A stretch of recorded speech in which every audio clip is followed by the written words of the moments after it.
ದೇವಸ್ಥಾನ ನಮ್ಮ ಸನಾತನ ಹಿಂದೂ ಧರ್ಮದಲ್ಲಿ ನಾವು ಮೊದಲಿಂದನೂ ಕೂಡ ಪ್ರತಿ ಗ್ರಾಮದಲ್ಲೂ ಕೂಡ ನಮ್ಮ ಪೂರ್ವಿಕರ ಕಾಲದಿಂದನೂ ಕೂಡ ದೇವಸ್ಥಾನಗಳನ್ನು ಕಟ್ತಕ್ಕಂಥದ್ದು, ಜೀರ್ಣೋದ್ಧಾರ ಮಾಡ್ತಕ್ಕಂಥದ್ದು, ತನ್ನ ಮುಖಾಂತರ ಮನಃಶಾಂತಿಯನ್ನ ಕಂಡುಕೊಳ್ತಕ್ಕಂಥ ಕೆಲಸವನ್ನ ಇವತ್ತು ಬಹಳ ವರ್ಷಗಳಿಂದ ನಮ್ಮ ಪೂರ್ವಿಕರು ಮಾಡ್ಕೊಂಡ್ ಬಂದಿರ್ತಕ್ಕಂಥದ್ದು. ಇವತ್ತು ನೀವು ಹೊಸದಾಗಿ ಏನು ಕಟ್ಟಿದ ಜೀರ್ಣೋದ್ಧಾರ ಮಾಡಿದ್ದೀವಿ. ಅದು ದೇವಸ್ಥಾನ ದೊಡ್ಡ ದೇವಸ್ಥಾನ ನಿಮ್ ಪೂರ್ವಿಕರು ಕಂಡ್ರೆ ತಾನೇ ಅದು. ಪೂರ್ವಿಕರು ಅಂದ್ರೆ ನಿಮ್ ತಂದೆನೋ ನಿಮ್ಮ ತಾತನೋ, ಪೂರ್ವಿಕರು ಅಂದ್ರೆ ಯಾರೋ ಬೇರೆ ದೇಶದವರಲ್ಲ, ನಿಮ್ ಕುಟುಂಬದವರೇನೆ ಹಿರಿಕರು ಕಟ್ಟಿರ್ತಕ್ಕಂಥ ಅಂದ್ರೆ ಪದ್ಧತಿ. ನಮ್ಮ ಹಿಂದೂ ಪದ್ಧತಿನಲ್ಲಿ ನಾವು ದೇವಸ್ಥಾನಗಳನ್ನ ಪ್ರತಿ ಗ್ರಾಮದಲ್ಲಿ ಪ್ರತಿಷ್ಠಾಪನೆ ಮಾಡಿ ಅದ್ರ ಮುಖಾಂತರ ಮಾನಸಿಕವಾದಂತ ಶಾಂತಿಯನ್ನ ಕಂಡುಕೊಳ್ತಕ್ಕಂಥದ್ದು. ಮನುಷ್ಯನಿಗೆ ಎಷ್ಟೇ ದುಡ್ಡಿದ್ರು ಕೂಡ ಮನಸ್ಸು ಅಂತ ಶಾಂತಿ ಇರಲ್ಲ. ಅವ್ನಿಗೇನಾದ್ರೂ ಶಾಂತಿ ಸಿಗ್ಬೇಕು ಅಂತಂದ್ರೆ ಇಂಥ ಒಂದು ಕೆಲಸಗಳನ್ನ ಮಾಡಿದಾಗ, ಇಂಥ ಒಂದು ದೇವರ ಸನ್ನಿಧಿಗೆ ಬಂದಾಗ ಮಾತ್ರ ಮಾನಸಿಕ ಶಾಂತಿ ಸಿಗ್ತದೆ.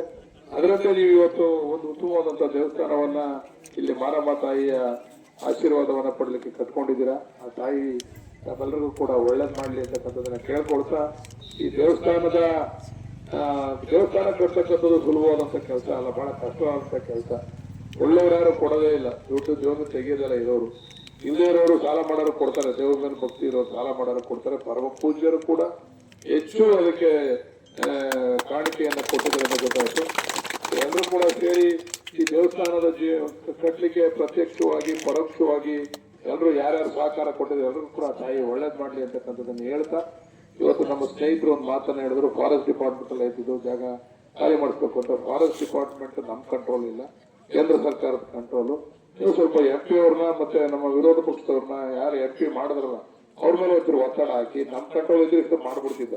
ಇದು ಕೇಂದ್ರ ಸರ್ಕಾರ ತೀರ್ಮಾನ ಆಗ್ಬೇಕು, ಫಾರೆಸ್ಟ್ ನಮ್ ಕಂಟ್ರೋಲ್ ಇಲ್ಲ. ಅದು ರಾಜ್ಯ ಸರ್ಕಾರದ ಒತ್ತಡ ಇರ್ತಕ್ಕಂಥದ್ದು ಅಲ್ಲ.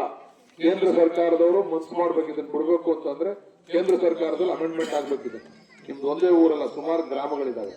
ಅದರಿಂದ ಅದ್ರ ಬಗ್ಗೆ ನಾವು ಕೂಡ ಒತ್ತಾಯ ಹಾಕ್ತೀವಿ. ನಾವು ನಿಮ್ಮ ಮೇಲೆ ಹಾಕ್ಬಿಟ್ಟು ಜವಾಬ್ದಾರಿ ನಾವು ಸುಮ್ಮನೆ ಕೂತ್ಕೊಳ್ಳಲ್ಲ. ನಾವು ಕೇಂದ್ರ ಸರ್ಕಾರಕ್ಕೆ ಪ್ರಸ್ತಾವನೆ ಕಳಿಸ್ಬೇಕು ಅಂತ ತೀರ್ಮಾನ ಮಾಡಿದೀವಿ. ಇಂಥ ಗ್ರಾಮಗಳು ಸುಮಾರು ಮೊದಲಿಂದ ಇರ್ತಕ್ಕಂಥ ಗ್ರಾಮಗಳ ಬಗ್ಗೆ ಕೇಂದ್ರ ಸರ್ಕಾರಕ್ಕೆ ಒಂದು ಅಪ್ರೂವಲ್ಗೆ ಕಳಿಸ್ಬೇಕು ಅಂತ ನೀವು ಕೂಡ ಒತ್ತಡವನ್ನ ನಮ್ಮ ವಿರೋಧಿ ಎಲ್ಲ ನಿಮ್ಗೆಲ್ಲ ಸ್ನೇಹಿತರುಗಳಲ್ವಾ, ಎಲ್ಲರೂ ಸ್ನೇಹಿತರುಗಳು, ಅವ್ರನ್ನ ಕರ್ಕೊಂಡು ಸ್ವಲ್ಪ MP ಅವ್ರ ಹತ್ರ ಹೋಗಿ ಸ್ವಲ್ಪ ಒತ್ತಡ ಹಾಕಿ ಇದನ್ನ ಬಿಡಿಸ್ತಕ್ಕಂಥದಕ್ಕೆ ಕೇಂದ್ರ ಸರ್ಕಾರದಲ್ಲಿ ತೀರ್ಮಾನ ಆಗಬೇಕು. ಇದು ರಾಜ್ಯ ಸರ್ಕಾರ ತೀರ್ಮಾನ ನಾವು ಒಪ್ಪಂದ ಮಾಡಿಸ್ತಿದ್ದೆ. ನಮ್ದಲ್ಲ, ಇದು ನಮ್ ಕಂಟ್ರೋಲ್ ಇಲ್ವೇ ಇಲ್ಲ. ಇದು ಫಾರೆಸ್ಟ್ ಡಿಪಾರ್ಟ್ಮೆಂಟ್ ಕೇಂದ್ರ ಸರ್ಕಾರದ ದಯಮಾಡೋದನ್ನ ಮಾಡಿ ನಾವು ಕೂಡ ಒತ್ತಡವನ್ನು ಹಾಕ್ತೀವಿ, ಮಾಡ್ತೀವಿ ಅಂತಕ್ಕಂಥ ವಿಚಾರವನ್ನ ಈ ಸಂದರ್ಭದಲ್ಲಿ ಹೇಳ್ತಾ, ಇವತ್ತು ನಾವು ಇವಾಗ ಕೆರೆ ತುಂಬತಕ್ಕಂಥ ಕೆಲಸಕ್ಕೆ ಚಾಲನೆ ಕೊಟ್ಟಿದ್ದೀವಿ. ಯಾವ್ದೋ ನಿಮ್ದಿಲ್ಲ ಒಂದು ಕೆರೆ ಕಟ್ಟಿದ್ವಲ್ಲ ನಾವು, ಅದಕ್ಕೂ ಕೂಡ ತುಂಬಲಿಕ್ಕೆ ಹೇಳಿದೀನಿ. ಈಗ ಅದನ್ನು ಕೂಡ ಪೈಪ್ ಲೈನ್ ಅನ್ನ ಮಾಡ್ಲಿಕ್ಕೆ ಹೇಳಿದೀವಿ. ಅದಕ್ಕೂ ಫಾರೆಸ್ಟ್ ಅವ್ರ ಕಾಟ, ಎಲ್ಲಿ ಪೈಪ್ ಲೈನ್ ಮಾಡಕ್ಕೂ ಬಿಡ್ತಾರೋ ಇಲ್ವೋ ಗೊತ್ತಿಲ್ಲ ನಮ್ಗೆ.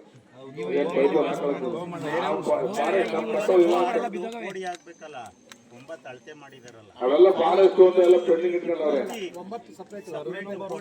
ಅವೆಲ್ಲ ಪೋಡಿ ಮಾಡ್ತೀವಿ. ಫಾರೆಸ್ಟ್ ವ್ಯಾಪ್ತಿಗೆ ಬರೋದು ಸುಲಭ ಅವ್ರು ಬಿಡಲ್ಲ. ಅವರು ನಾವ್ ಏನ್ ಹೇಳಿದ್ರು ಬಿಡೋದಿಲ್ಲ. ಅವ್ರು ಅಷ್ಟೊಂದು ಕಠಿಣ ಅಂದ್ರೆ ಅವೆಲ್ಲ ಕೊಡ್ತೀವಿ, ನಾವು ಕೊಡಕ್ ರೆಡಿದೀವಿ. ಅದೆಲ್ಲ ಒಪ್ಕೊಳಕ್ ಆಗಲ್ಲ, ಕೊಡಲ್ಲ ಅವ್ರು, ಒಪ್ಪಲ್ಲ. ಅವರು ತೀರ್ಮಾನ ಆಗ್ಬೇಕು, ಕೇಂದ್ರ ಸರ್ಕಾರದಲ್ಲಿ ತೀರ್ಮಾನ ಆಗ್ಬೇಕು, ಅಮೆಂಡ್ಮೆಂಟ್ ಆಗ್ಬೇಕು. ಯಾರ್ಯಾರು ವಸತಿ ಜಾಗ ಇದೆ, ಯಾರು ಸಾಗುವಳಿ ಮಾಡ್ಕೊಂಡವ್ರೆ, ಯಾರು ಮನೆ ಕಟ್ಕೊಂಡವ್ರೆ, ಇದನ್ನ ಮುಡಿ ಅಂತ ಹೇಳಿ ಕೇಂದ್ರ ಸರ್ಕಾರದಲ್ಲಿ ಏನಾದ್ರು ಅಮೆಂಡ್ಮೆಂಟ್ ಮಾಡಿದ್ರೆ ಅದು ಆಯ್ತದೆ. ಇಲ್ಲೇ ಇದು ಪ್ರತಿನಿತ್ಯ ಘರ್ಷಣೆ. ನಮಗೂ ಒಂದು ಓವರ್ ಟ್ಯಾಂಕ್ ಕಟ್ಟಕ್ ಕೊಡ್ಲಿಲ್ಲ ನಮ್ಗೆ. ನಾವು ಗಲಾಟೆ ಮಾಡಿ ಅಲ್ಲೆಲ್ಲ ಕಟ್ಟಿಸ್ತೇವೆ. ನಾನು ಓವರ್ ಟ್ಯಾಂಕ್ ಮಾಡ್ಲಿಕ್ಕೆ ಜಾಗ ಕೊಟ್ಟಿಲ್ಲ ನಮ್ಗವ್ರು.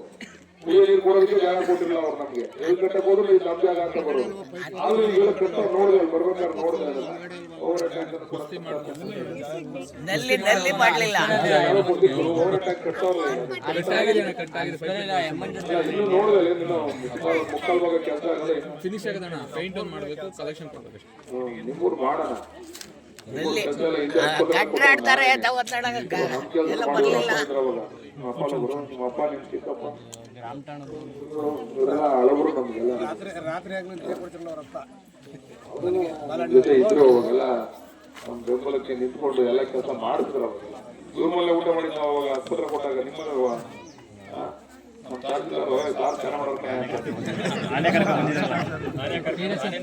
ತೀರು ಹೋದ್ರು. ಅವ್ರು ಮಾಡ್ಕೊಂಡು ತಾಜಿದಾರ ತೀರು ಹೋದ್ರು. ಹಂಗೆ ಮಾಡಿದೀವಿ.